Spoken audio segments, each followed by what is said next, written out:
أشهد أن محمد رسول الله۔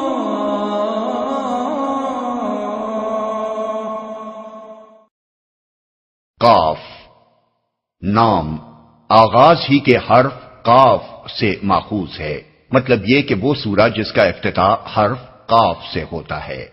زمانہ نزول کسی معتبر روایت سے یہ پتہ نہیں چلتا کہ یہ ٹھیک کس زمانے میں نازل ہوئی ہے، مگر مضامین پر غور کرنے سے محسوس ہوتا ہے کہ اس کا زمانہ نزول مکہ معظمہ کا دوسرا دور ہے، جو نبوت کے تیسرے سال سے شروع ہو کر 5ویں سال تک رہا۔ اس دور کی خصوصیات ہم سورہ انعام کے ڈباچے میں بیان کر چکے ہیں۔ ان خصوصیات کے لحاظ سے اندازاً یہ قیاس کیا جا سکتا ہے کہ یہ سورہ 5ویں سال میں نازل ہوئی ہوگی، جبکہ کفار کی مخالفت اچھی خاصی شدت اختیار کر چکی تھی، مگر ابھی ظلم و ستم کا آغاز نہیں ہوا تھا۔ موضوع اور مباحث معتبر روایات سے معلوم ہوتا ہے کہ رسول اللہ صلی اللہ علیہ وسلم اکثر عیدین کی نمازوں میں اس سورہ کی تلاوت فرمایا کرتے تھے۔ ایک خاتون ام ہشام بن حارثہ جو حضور کی پڑوسن تھی بیان کرتی ہیں کہ مجھے سورہ قاف یاد ہی اس طرح ہوئی کہ میں جمعے کے خطبوں میں اکثر آپ کی زبان مبارک سے اس کو سنتی تھی۔ بعض اور روایات میں آیا ہے کہ فجر کی نماز میں بھی آپ بکثرت اس کو پڑھا کرتے تھے۔ اس سے یہ بات واضح ہے کہ حضور کی نگاہ میں یہ ایک بڑی اہم سورت تھی، اس لیے آپ زیادہ سے زیادہ لوگوں تک بار بار اس کے مضامین پہنچانے کا اہتمام فرماتے تھے۔ اس اہمیت کی وجہ سورہ کو بغور پڑھنے سے بآسانی سمجھ میں آ جاتی ہے۔ پوری سورہ کا موضوع آخرت ہے۔ رسول اللہ صلی اللہ علیہ وسلم نے جب مکہ معظمہ میں اپنی دعوت کا آغاز کیا تو لوگوں کو سب سے زیادہ اچنبھا آپ کی جس بات پر ہوا وہ یہ تھی کہ مرنے کے بعد انسان دوبارہ اٹھائے جائیں گے اور ان کو اپنے اعمال کا حساب دینا ہوگا۔ لوگ کہتے تھے کہ یہ تو بالکل انہونی بات ہے، عقل باور نہیں کرتی کہ ایسا ہو سکتا ہے۔ آخر یہ کیسے ممکن ہے کہ جب ہمارا ذرہ ذرہ زمین میں منتشر ہو چکا ہو تو ان پراگندہ اجزاء کو ہزارہا برس گزرنے کے بعد پھر سے اکٹھا کر کے ہمارا یہی جسم ازسر نو بنا دیا جائے اور ہم زندہ ہو کر اٹھ کھڑے ہوں؟ اس کے جواب میں اللہ تعالیٰ کی طرف سے یہ تقریر نازل ہوئی۔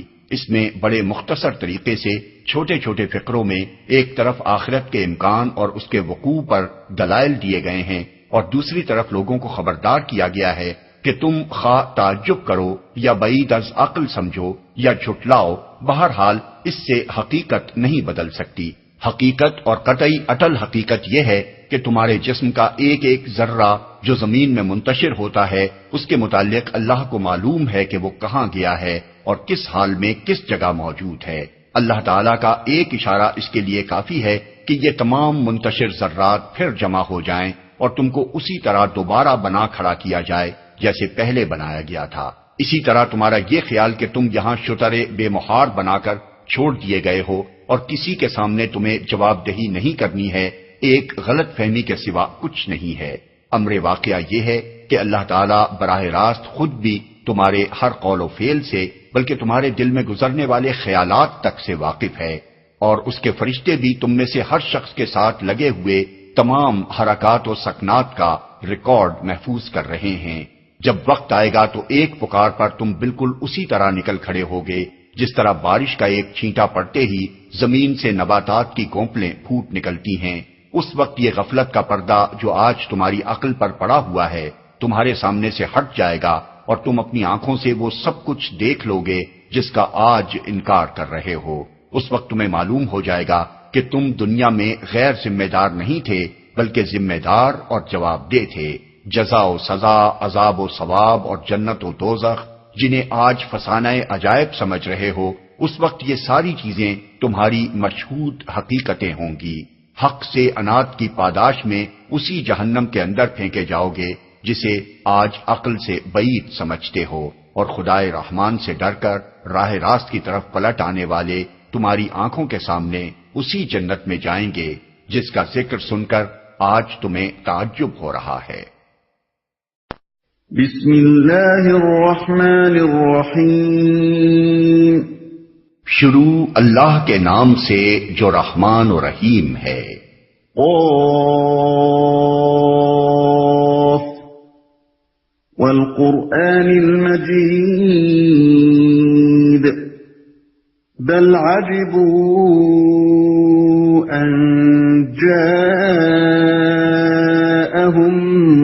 منذر منهم فقال الكافرون هذا شيء عجيب أإذا متنا وكنا ترابا ذلك رجع بعيد. قاف قسم ہے قرآن مجید کی، بلکہ ان لوگوں کو تعجب اس بات پر ہوا کہ ایک خبردار کرنے والا خود انہی میں سے ان کے پاس آ گیا. پھر منکرین کہنے لگے یہ تو عجیب بات ہے، کیا جب ہم مر جائیں گے اور خاک ہو جائیں گے تو دوبارہ اٹھائے جائیں گے؟ یہ واپسی تو عقل سے بعید ہے. قرآن مجید. مجید کا لفظ عربی زبان میں دو معنوں کے لیے استعمال ہوتا ہے. ایک بلند مرتبہ، باعظمت، بزرگ اور صاحب عزت و شرف. دوسرے کریم، کثیر العطا، بہت نفع پہنچانے والا. قرآن کے لیے یہ لفظ ان دونوں معنوں میں استعمال فرمایا گیا ہے. قرآن اس لحاظ سے عظیم ہے کہ دنیا کی کوئی کتاب اس کے مقابلے میں نہیں لائی جا سکتی. اپنی زبان اور ادب کے لحاظ سے بھی وہ معجزہ ہے اور اپنی تعلیم اور حکمت کے لحاظ سے بھی معجزہ. جس وقت وہ نازل ہوا تھا اس وقت بھی انسان اس کے مانند کلام بنا کر لانے سے عاجز تھے اور آج بھی عاجز ہیں. اس کی کوئی بات کبھی کسی زمانے میں غلط ثابت نہیں کی جا سکی ہے، نہ کی جا سکتی ہے.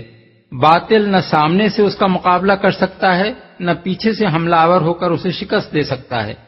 اور اس لحاظ سے وہ کریم ہے کہ انسان جس قدر زیادہ اس سے رہنمائی حاصل کرنے کی کوشش کرے اسی قدر زیادہ وہ اس کو رہنمائی دیتا ہے، اور جتنی زیادہ اس کی پیروی کرے اتنی زیادہ اسے دنیا اور آخرت کی بھلائیاں حاصل ہوتی چلی جاتی ہیں.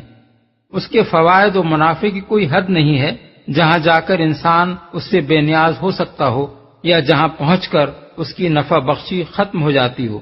ان کے پاس آ گیا. یہ فقرہ بلاغت کا بہترین نمونہ ہے جس میں ایک بہت بڑے مضمون کو چند مختصر الفاظ میں سمو دیا گیا ہے. قرآن کی قسم جس بات پر کھائی گئی ہے اسے بیان نہیں کیا گیا، اس کا ذکر کرنے کے بجائے بیچ میں ایک لطیف خلا چھوڑ کر آگے کی بات بلکہ سے شروع کر دی گئی ہے. آدمی ذرا غور کرے اور اس پس منظر کو بھی نگاہ میں رکھے جس میں یہ بات فرمائی گئی ہے تو اسے معلوم ہو جاتا ہے کہ قسم اور بلکہ کے درمیان جو خلا چھوڑ دیا گیا ہے اس کا مضمون کیا ہے. اس میں دراصل قسم جس بات پر کھائی گئی ہے وہ یہ ہے کہ اہل مکہ نے محمد صلی اللہ علیہ وسلم کی رسالت کو ماننے سے کسی معقول بنیاد پر انکار نہیں کیا ہے، بلکہ اس سراسر غیر معقول بنیاد پر کیا ہے کہ ان کی اپنی ہی جنس کے ایک بشر اور ان کی اپنی ہی قوم کے ایک فرد کا خدا کی طرف سے خبردار بن کر آ جانا ان کے نزدیک سخت قابل تعجب بات ہے. حالانکہ تعجب کے قابل بات اگر ہو سکتی تھی تو وہ یہ تھی کہ خدا اپنے بندوں کی بھلائی اور برائی سے بے پرواہ ہو کر انہیں خبردار کرنے کا کوئی انتظام نہ کرتا یا انسانوں کو خبردار کرنے کے لیے کسی غیر انسان کو بھیجتا یا عربوں کو خبردار کرنے کے لیے کسی چینی کو بھیج دیتا. اس لیے انکار کی یہ بنیاد تو قطعی نامعقول ہے اور ایک صاحب عقل سلیم یقیناً یہ ماننے پر مجبور ہے کہ خدا کی طرف سے بندوں کو خبردار کرنے کا انتظام ضرور ہونا چاہیے اور اسی شکل میں ہونا چاہیے کہ خبردار کرنے والا خود انہی لوگوں میں سے کوئی شخص ہو جن کے درمیان وہ بھیجا گیا ہو. اب رہ جاتا ہے یہ سوال کہ آیا محمد صلی اللہ علیہ وسلم ہی وہ شخص ہیں جنہیں خدا نے اس کام کے لیے بھیجا ہے؟ تو اس کا فیصلہ کرنے کے لیے کسی اور شہادت کی حاجت نہیں. یہ عظیم و کریم قرآن جسے وہ پیش کر رہے ہیں اس بات کا ثبوت دینے کے لیے بالکل کافی ہے.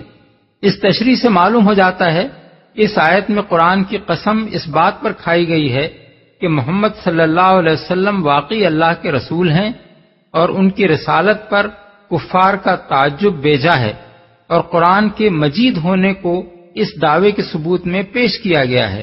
عقل سے بعید ہے. یہ ان لوگوں کا دوسرا تعجب تھا. پہلا اور اصل تعجب زندگی بعد موت پر نہ تھا بلکہ اس پر تھا کہ انہی کی جنس اور قوم کے ایک فرد نے اٹھ کر دعویٰ کیا تھا کہ میں خدا کی طرف سے تمہیں خبردار کرنے کے لیے آیا ہوں۔ اس کے بعد مزید تعجب انہیں اس پر ہوا کہ وہ شخص انہیں جس چیز سے خبردار کر رہا تھا وہ یہ تھی کہ تمام انسان مرنے کے بعد اثر نو زندہ کیے جائیں گے اور ان سب کو اکٹھا کر کے اللہ کی عدالت میں پیش کیا جائے گا اور وہاں ان کے اعمال کا محاسبہ کرنے کے بعد جزا اور سزا دی جائے گی۔ قد علمنا ما تنقص الأرض منهم وعندنا كتاب حفيظ۔ حالانکہ زمین ان کے جسم میں سے جو کچھ کھاتی ہے وہ سب ہمارے علم میں ہے اور ہمارے پاس ایک کتاب ہے جس میں سب کچھ محفوظ ہے۔ یعنی یہ بات اگر ان لوگوں کی عقل میں نہیں سماتی تو یہ ان کی اپنی ہی عقل کی تنگی ہے۔ اس سے یہ تو لازم نہیں آتا کہ اللہ کا علم اور اس کی قدرت بھی تنگ ہو جائے۔ یہ سمجھتے ہیں کہ ابتدائے آفرینش سے قیامت تک مرنے والے بے شمار انسانوں کے جسم کے اجزاء جو زمین میں بکھر چکے ہیں اور آئندہ بکھرتے چلے جائیں گے ان کو جمع کرنا کسی طرح ممکن نہیں ہے، لیکن واقعہ یہ ہے کہ ان میں سے ہر جز جس شکل میں جہاں بھی ہے اللہ تعالیٰ براہ راست اس کو جانتا ہے اور مزید برآں اس کا پورا ریکارڈ اللہ کے دفتر میں محفوظ کیا جا رہا ہے جس سے کوئی ایک ذرہ بھی چھوٹا ہوا نہیں ہے۔ جس وقت اللہ کا حکم ہوگا اسی وقت آنن فانن اس کے فرشتے اس ریکارڈ سے رجوع کر کے ایک ایک ذرے کو نکال لائیں گے اور تمام انسانوں کے وہی جسم پھر بنا دیں گے جن میں رہ کر انہوں نے دنیا کی زندگی میں کام کیا تھا۔ یہ آیت بھی من جملہ ان آیات کے ہے جن میں اس بات کی صراحت کی گئی ہے کہ آخرت کی زندگی نہ صرف یہ کہ ویسی ہی جسمانی زندگی ہوگی جیسی اس دنیا میں ہے، بلکہ جسم بھی ہر شخص کا وہی ہوگا جو اس دنیا میں تھا۔ اگر حقیقت یہ نہ ہوتی تو کفار کی بات کے جواب میں یہ کہنا بالکل بے معنی تھا کہ زمین تمہارے جسم میں سے جو کچھ کھاتی ہے وہ سب ہمارے علم میں ہے اور ذرے ذرے کا ریکارڈ موجود ہے۔ بل كذبوا بالحق لما جاءهم فهم في امر مريج۔ بلکہ ان لوگوں نے تو جس وقت حق ان کے پاس آیا اسی وقت اسے صاف جھٹلا دیا، اسی وجہ سے اب یہ الجھن میں پڑے ہوئے ہیں۔ اس مختصر سے فقرے میں بھی ایک بہت بڑا مضمون بیان کیا گیا ہے۔ اس کا مطلب یہ ہے کہ ان لوگوں نے صرف تعجب کرنے اور بعید از عقل ٹھہرانے پر ہی اکتفا نہ کیا، بلکہ جس وقت محمد صلی اللہ علیہ وسلم نے اپنی دعوت حق پیش کی اسی وقت بلا تعامل اسے قطعی جھوٹ قرار دے دیا۔ اس کا نتیجہ لازماً یہ ہونا تھا اور یہی ہوا کہ انہیں اس دعوت اور اس کے پیش کرنے والے رسول کے معاملے میں کسی ایک موقف پر قرار نہیں ہے۔ کبھی اس کو شاعر کہتے ہیں تو کبھی کاہن اور کبھی مجنون، کبھی کہتے ہیں کہ یہ جادوگر ہے اور کبھی کہتے ہیں کہ کسی نے اس پر جادو کر دیا ہے، کبھی کہتے ہیں کہ یہ اپنی بڑائی قائم کرنے کے لیے خود یہ چیز بنا لایا ہے، اور کبھی یہ الزام تراشتے ہیں کہ اس کے پس پشت کچھ دوسرے لوگ ہیں جو یہ کلام گھڑ گھڑ کر اسے دیتے ہیں۔ یہ متضاد باتیں خود ظاہر کرتی ہیں کہ یہ لوگ اپنے موقف میں بالکل الجھ کر رہ گئے ہیں۔ اس الجھن میں یہ ہرگز نہ پڑتے اگر جلد بازی کر کے نبی کو پہلے ہی قدم پر جھٹلا نہ دیتے اور بلا فکر و تامل ایک پیشگی فیصلہ صادر کر دینے سے پہلے سنجیدگی کے ساتھ غور کرتے کہ یہ دعوت کون پیش کر رہا ہے، کیا بات کہہ رہا ہے اور اس کے لیے دلیل کیا دے رہا ہے۔ ظاہر ہے کہ وہ شخص ان کے لیے اجنبی نہ تھا، کہیں سے اچانک ان کے درمیان نہ آ کھڑا ہوا تھا، ان کی اپنی ہی قوم کا فرد تھا، ان کا اپنا دیکھا بھالا آدمی تھا، یہ اس کی سیرت و کردار اور اس کی قابلیت سے ناواقف نہ تھے۔ ایسے آدمی کی طرف سے جب ایک بات پیش کی گئی تھی تو چاہے اسے فوراً قبول نہ کر لیا جاتا مگر وہ اس کی مستحق بھی تو نہ تھی کہ سنتے ہی اسے رد کر دیا جاتا، پھر وہ بات بے دلیل بھی نہ تھی، وہ اس کے لیے دلائل پیش کر رہا تھا، چاہیے تھا کہ اس کے دلائل کھلے کانوں سے سنے جاتے اور تعصب کے بغیر ان کو جانچ کر دیکھا جاتا کہ وہ کہاں تک معقول ہیں، لیکن یہ روش اختیار کرنے کے بجائے جب ان لوگوں نے ضد میں آ کر ابتدا ہی میں اسے جھٹلا دیا تو اس کا نتیجہ یہ ہوا کہ ایک حقیقت تک پہنچنے کا دروازہ تو انہوں نے اپنے لیے خود بند کر لیا اور ہر طرف بھٹکتے پھرنے کے بہت سے راستے کھول لیے۔ اب یہ اپنی ابتدائی غلطی کو نباہنے کے لیے 10 متضاد باتیں تو بنا سکتے ہیں، مگر اس ایک بات کو سوچنے کے لیے بھی تیار نہیں ہے کہ نبی سچا بھی ہو سکتا ہے اور اس کی پیش کردہ بات حقیقت بھی ہو سکتی ہے۔ أَفَلَمْ يَنظُرُوا إِلَى السَّمَاءِ فَوْقَهُمْ كَيْفَ بَنَيْنَاهَا وَزَيَّنَّاهَا وَمَا لَهَا مِن فُرُوجٍ۔ اچھا، تو کیا انہوں نے کبھی اپنے اوپر آسمان کی طرف نہیں دیکھا، کس طرح ہم نے اسے بنایا اور آراستہ کیا اور اس میں کہیں کوئی رخنہ نہیں ہے۔ اچھا، اوپر کی 5 آیتوں میں کفار مکہ کے موقف کی نامعقولیت واضح کرنے کے بعد اب بتایا جا رہا ہے کہ آخرت کی جو خبر محمد صلی اللہ علیہ وسلم نے دی ہے اس کی صحت کے دلائل کیا ہیں۔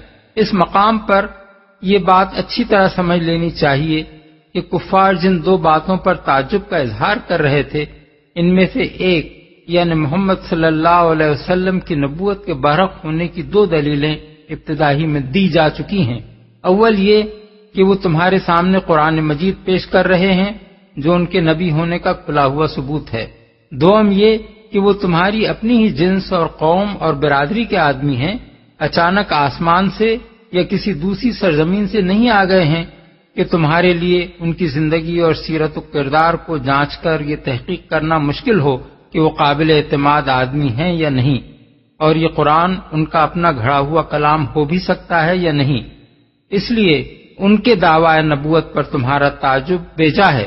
یہ استدلال تفصیل کے ساتھ پیش کرنے کے بجائے 2 مختصر اشاروں کی شکل میں بیان کیا گیا ہے، کیونکہ جس زمانے میں محمد صلی اللہ علیہ وسلم خود مکے میں کھڑے ہو کر ان لوگوں کو قرآن سنا رہے تھے جو بچپن سے جوانی اور ادھیڑ عمر تک آپ کی ساری زندگی دیکھے ہوئے تھے، اس وقت ان اشاروں کی پوری تفصیل ماحول کے ہر شخص پر آپ ہی واضح تھی۔ اس لیے اس کو چھوڑ کر اب تفصیلی استدلال اس دوسری بات کی صداقت پر کیا جا رہا ہے جس کو وہ لوگ عجیب اور عقل سے بعید کہہ رہے تھے۔ آراستہ کیا، یہاں آسمان سے مراد وہ پورا عالم بالا ہے جسے انسان شب و روز اپنے اوپر چھایا ہوا دیکھتا ہے، جس میں دن کو سورج چمکتا ہے اور رات کو چاند اور بے حد و حساب تارے روشن نظر آتے ہیں، جسے آدمی برہنہ آنکھی سے دیکھے تو حیرت طاری ہو جاتی ہے، لیکن اگر دوربین لگا لے تو ایک ایسی وسیع و عریض کائنات اس کے سامنے آتی ہے جو ناپیدا کنار ہے، کہیں سے شروع ہو کر کہیں ختم ہوتی نظر نہیں آتی۔ ہماری زمین سے لاکھوں گنے بڑے عظیم الشان سیارے اس کے اندر گیندوں کی طرح گھوم رہے ہیں، ہمارے سورج سے ہزاروں درجہ زیادہ روشن تارے اس میں چمک رہے ہیں۔ ہمارا یہ پورا نظام شمسی اس کی صرف ایک کہکشاں یعنی گیلیکسی کے ایک کونے میں پڑا ہوا ہے۔ تنہا اسی ایک کہکشاں میں ہمارے سورج جیسے کم از کم 3 ارب دوسرے تارے یعنی ثوابت موجود ہیں، اور اب تک کا انسانی مشاہدہ ایسی 10 لاکھ کہکشانوں کا پتہ دے رہا ہے۔ ان لاکھوں کہکشانوں میں سے ہماری قریب ترین ہمسایہ کہکشاں اتنے فاصلے پر واقع ہے کہ اس کی روشنی 1,86,000 میل فی سیکنڈ کی رفتار سے چل کر 10 لاکھ سال میں زمین تک پہنچتی ہے۔ یہ تو کائنات کے صرف اس حصے کی وسعت کا حال ہے جو اب تک انسان کے علم اور اس کے مشاہدے میں آئی ہے۔ خدا کی خدائی کس قدر وسیع ہے اس کا کوئی اندازہ ہم نہیں کر سکتے۔ ہو سکتا ہے کہ انسان کی معلوم کائنات اس پوری کائنات کے مقابلے میں وہ نسبت بھی نہ رکھتی ہو جو قطرے کو سمندر سے ہے۔ اس عظیم کارگاہ ہست بود کو جو خدا وجود میں لایا ہے اس کے بارے میں زمین پر رینگنے والا یہ چھوٹا سا حیوان ناطق جس کا نام انسان ہے، اگر یہ حکم لگائے کہ وہ اسے مرنے کے بعد دوبارہ پیدا نہیں کر سکتا تو یہ اس کی اپنی ہی عقل کی تنگی ہے۔ کائنات کے خالق کی قدرت اس سے کیسے تنگ ہو جائے گی؟ کوئی رخنا نہیں ہے۔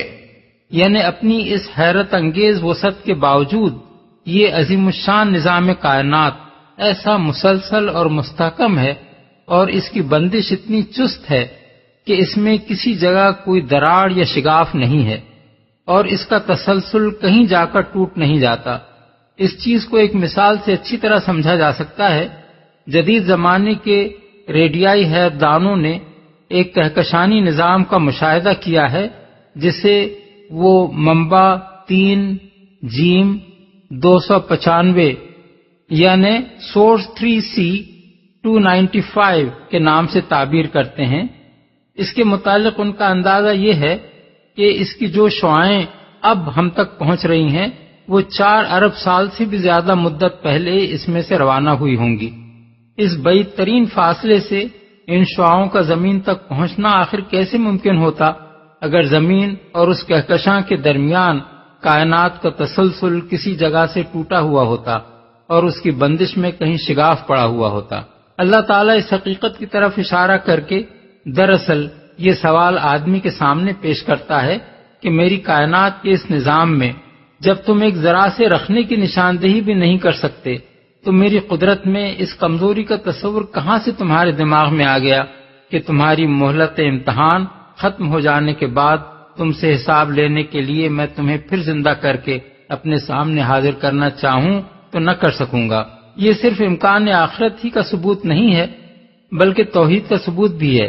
4 ارب سال نوری یعنی لائٹ ایئرز کی مسافت سے ان شعاعوں کا زمین تک پہنچنا اور یہاں انسان کے بنائے ہوئے آلات کی گرفت میں آنا صریحاً اس بات پر دلالت کرتا ہے کہ اس کہکشاں سے لے کر زمین تک کی پوری دنیا مسلسل ایک ہی مادے سے بنی ہوئی ہے۔ ایک ہی طرح کی قوتیں اس میں کارفرما ہیں اور کسی فرق و تفاوت کے بغیر وہ سب ایک ہی طرح کے قوانین پر کام کر رہی ہیں۔ اگر ایسا نہ ہوتا تو یہ شعاعیں نہ یہاں تک پہنچ سکتی تھیں اور نہ ان آلات کی گرفت میں آ سکتی تھیں جو انسان نے زمین اور اس کے ماحول میں کام کرنے والے قوانین کا فہم حاصل کر کے بنائے ہیں۔ اس سے ثابت ہوتا ہے کہ ایک ہی خدا اس پوری کائنات کا خالق و مالک اور حاکم و مدبر ہے۔ وَالْأَرْضَ مَدَدْنَاهَا وَأَلْقَيْنَا فِيهَا رَوَاسِيَ وَأَنبَتْنَا فِيهَا مِن كُلِّ زَوْجٍ بَهِيجٍ تَبْصِرَةً وَذِكْرَى لِكُلِّ عَبْدٍ مُنِيبٍ۔ اور زمین کو ہم نے بچھایا اور اس میں پہاڑ جمائے اور اس کے اندر ہر طرح کی خوش منظر نباتات اگا دیں۔ یہ ساری چیزیں آنکھیں کھولنے والی اور سبق دینے والی ہیں ہر اس بندے کے لیے جو حق کی طرف رجوع کرنے والا ہو۔ وَنَزَّلْنَا مِنَ السَّمَاءِ مَاءً مُبَارَكًا فَأَنبَتْنَا بِهِ جَنَّاتٍ وَحَبَّ الْحَصِيدِ وَالنَّخْلَ بَاسِقَاتٍ لَهَا طَلْعٌ نَضِيدٌ رِزْقًا لِلْعِبَادِ وَأَحْيَيْنَا بِهِ بَلْدَةً مَيْتًا كَذَلِكَ الْخُرُوجُ۔ اور آسمان سے ہم نے برکت والا پانی نازل کیا، پھر اس سے باغ اور فصل کے غلے اور بلند و بالا کھجور کے درخت پیدا کر دیے جن پر پھلوں سے لدے ہوئے خوشے تہ بتہ لگتے ہیں۔ یہ انتظام ہے بندوں کو رزق دینے کا۔ اس پانی سے ہم ایک مردہ زمین کو زندگی بخش دیتے ہیں۔ مرے ہوئے انسانوں کا زمین سے نکلنا بھی اسی طرح ہوگا۔ استدلال یہ ہے کہ جس خدا نے زمین کے اس کرے کو زندہ مخلوقات کی سکونت کے لیے موزوں مقام بنایا اور جس نے زمین کی بے جان مٹی کو آسمان کے بے جان پانی کے ساتھ ملا کر اتنی اعلیٰ درجے کی نباتی زندگی پیدا کر دی جسے تم اپنے باغوں اور کھیتوں کی شکل میں لہلہاتے دیکھ رہے ہو، اور جس نے اس نباتات کو انسان و حیوان سب کے لیے رزق کا ذریعہ بنا دیا، اس کے متعلق تمہارا یہ گمان کہ وہ تمہیں مرنے کے بعد دوبارہ پیدا کرنے پر قادر نہیں ہے سراسر بے عقلی کا گمان ہے۔ تم اپنی آنکھوں سے آئے دن دیکھتے ہو کہ ایک علاقہ بالکل خشک اور بے جان پڑا ہوا ہے، بارش کا ایک چھینٹا پڑتے ہی اس کے اندر سے یکایک زندگی کے چشمے پھوٹ نکلتے ہیں، مدتوں کی مری ہوئی جڑیں یکلخت جی اٹھتی ہیں اور طرح طرح کے حشرات الارض زمین کی تہوں سے نکل کر اچھل کود شروع کر دیتے ہیں۔ یہ اس بات کا کھلا ہوا ثبوت ہے کہ موت کے بعد دوبارہ زندگی ناممکن نہیں ہے۔ اپنے اس سری مشاہدے کو جب تم نہیں جھٹلا سکتے تو اس بات کو کیسے جھٹلاتے ہو کہ جب خدا چاہے گا تم خود بھی اسی طرح زمین سے نکل آؤ گے جس طرح نباتات کی کونپلیں نکل آتی ہیں۔ اس سلسلے میں یہ بات قابل ذکر ہے کہ عرب کی سرزمین میں بہت سے علاقے ایسے ہیں جہاں بسا اوقات 5-5 برس بارش نہیں ہوتی، بلکہ کبھی کبھی اس سے بھی زیادہ مدت گزر جاتی ہے اور آسمان سے قطرہ تک نہیں ٹپکتا۔ اتنے طویل زمانے تک تپتے ہوئے ریگستانوں میں گھاس کی جڑوں اور حشرات الارض کا زندہ رہنا قابل تصور نہیں ہے۔ اس کے باوجود جب وہاں کسی وقت تھوڑی سی بارش بھی ہو جاتی ہے تو گھاس نکل آتی ہے اور حشرات الارض جی اٹھتے ہیں۔ اس لیے عرب کے لوگ اس استدلال کو ان لوگوں کی بنسبت زیادہ اچھی طرح سمجھ سکتے ہیں جنہیں اتنی طویل خشک سالی کا تجربہ نہیں ہوتا۔ كذبت قبلهم قوم نوح وأصحاب الرس وثمود وعاد وفرعون وإخوان لوط وأصحاب الأيكة وقوم تبع كل كذب الرسل فحق وعيد۔ ان سے پہلے نوح کی قوم اور اصحاب الرس اور سمود اور عاد اور فرعون اور لوط کے بھائی اور ایکا والے اور تبا کی قوم کے لوگ بھی جھٹلا چکے ہیں۔ ہر ایک نے رسولوں کو جھٹلایا اور آخر کار میری وعید ان پر چسپاں ہو گئی۔ اصحاب الرس، اس سے پہلے سورہ فرقان آیت 38 میں اصحاب الرس کا ذکر گزر چکا ہے اور دوسری مرتبہ اب یہاں ان کا ذکر ہو رہا ہے، مگر دونوں جگہ انبیاء کو جھٹلانے والی قوموں کے سلسلے میں صرف ان کا نام ہی لیا گیا ہے، کوئی تفصیل ان کے قصے کی بیان نہیں کی گئی ہے۔ عرب کی روایات میں الرس کے نام سے 2 مقام معروف ہیں، ایک نجد میں، دوسرا شمالی حجاز میں۔ ان میں نجد کا الرس زیادہ مشہور ہے اور اشعار جاہلیت میں زیادہ تر اسی کا ذکر ملتا ہے۔ اب یہ تعین کرنا مشکل ہے کہ اصحاب الرس ان دونوں میں سے کس جگہ کے رہنے والے تھے۔ ان کے قصے کی بھی کوئی قابل اعتماد تفصیل کسی روایت میں نہیں ملتی۔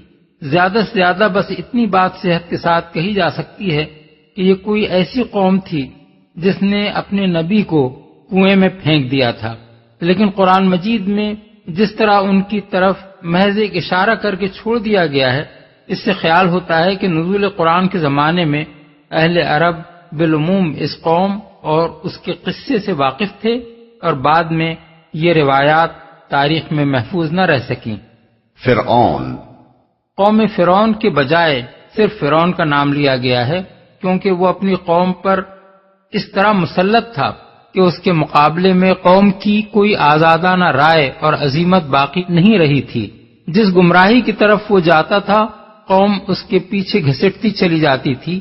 اس بنا پر پوری قوم کی گمراہی کے ذمہ دار تنہا اس شخص کو قرار دیا گیا۔ جہاں قوم کے لیے رائے اور عمل کی آزادی موجود ہو وہاں اپنے اعمال کا بوجھ وہ خود اٹھاتی ہے، اور جہاں ایک آدمی کی آمریت نے قوم کو بے بس کر رکھا ہو وہاں وہی ایک آدمی پوری قوم کے گناہوں کا بار اپنے سر لے لیتا ہے۔ اس کا یہ مطلب نہیں ہے کہ فرد واحد پر یہ بوجھ لد جانے کے بعد قوم سبکدوش ہو جاتی ہے، نہیں، قوم پر اس صورت میں اس اخلاقی کمزوری کی ذمہ داری عائد ہوتی ہے کہ اس نے کیوں اپنے اوپر ایک آدمی کو اس طرح مسلط ہونے دیا۔